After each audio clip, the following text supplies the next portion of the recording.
గోధుమ రవ్వతో బందోస్ అండి. చాలా టేస్టీగా ఉంటుంది. మంచి స్పంజీగా అయితే ఉంటుందండి.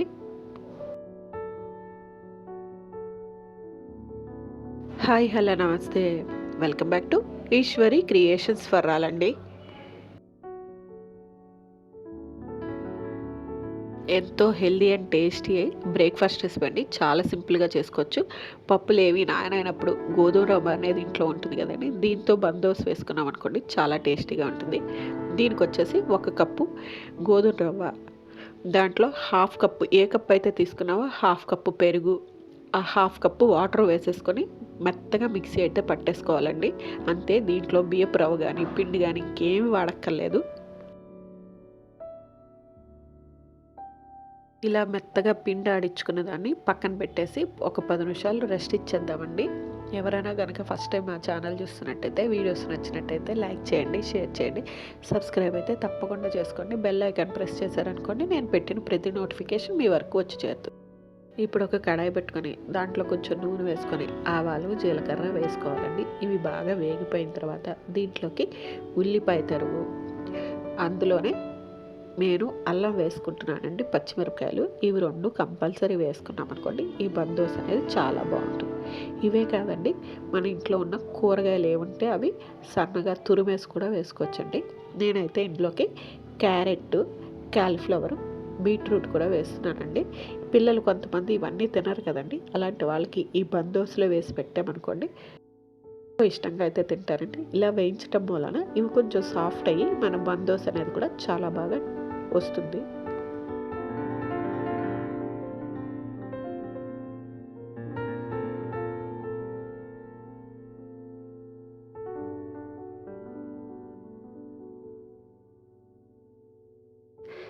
కూరలు వేగే లోపల ఇప్పుడు 10 నిమిషాలు రెస్ట్ ఇచ్చాం కదండి, దాంట్లోకి మనకు రుచికి తగ్గట్టుగా సాల్ట్ అనేది వేసుకుందామండి. సాల్ట్ వేసుకున్న తర్వాత కలిపేసుకుందాము.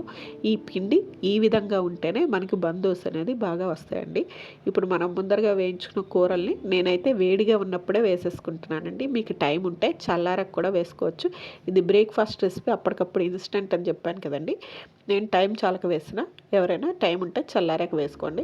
ఇప్పుడు దీంట్లోకి కొంచెమే బేకింగ్ సోడా వేసామనుకోండి, ఈ బందోస్ అనేది అప్పటికప్పుడు ఉబ్బి బాగా టేస్టీగా వస్తాయి. ఇప్పుడు కడాయిలో కొంచెం నూనె కానీ లేదా నెయ్యి కానీ వేసుకోవచ్చండి. నేనైతే ఇక్కడ ఆవు నెయ్యి వేసుకుంటున్నాను. వేసుకున్న తర్వాత మనకు కావాల్సినంత పిండి కడాయిలో కొంచెం వేసి స్ప్రెడ్ చేసుకోవాలండి. అదే స్ప్రెడ్ అయిపోతుంది.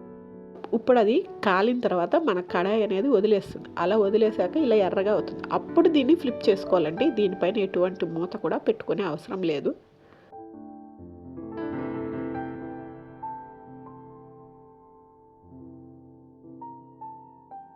చూసారు కదండి, ఇలా రెండో వైపు కూడా కాలిన తర్వాత అప్పుడు తీసేసుకోవాలండి. పైన క్రంచీగా, లోపల సాఫ్ట్గా, మెత్తగా, చాలా ప్లఫీగా అయితే ఉంటుందండి. ఒక్కసారి దీని రుచి చూసారంటే అస్సలు వదిలిపెట్టండి. మంచి బ్రేక్ఫాస్ట్ రెసిపీ. షుగర్ ఉన్న వాళ్ళకి, వెయిట్ లాస్ అవ్వాలనే వాళ్ళకి మంచిగా యూజ్ అవుతుందండి. పిల్లలకి బ్రేక్ఫాస్ట్ కింద కూడా పెట్టి లంచ్ బాక్సుల్లో ఇచ్చేయచ్చండి. చాలా హ్యాపీగా తినేస్తారు. చాలా హెల్దీ అండి. చూడండి, తక్కువ ఆయిల్తోనే ఇది వేసేసుకోవచ్చండి.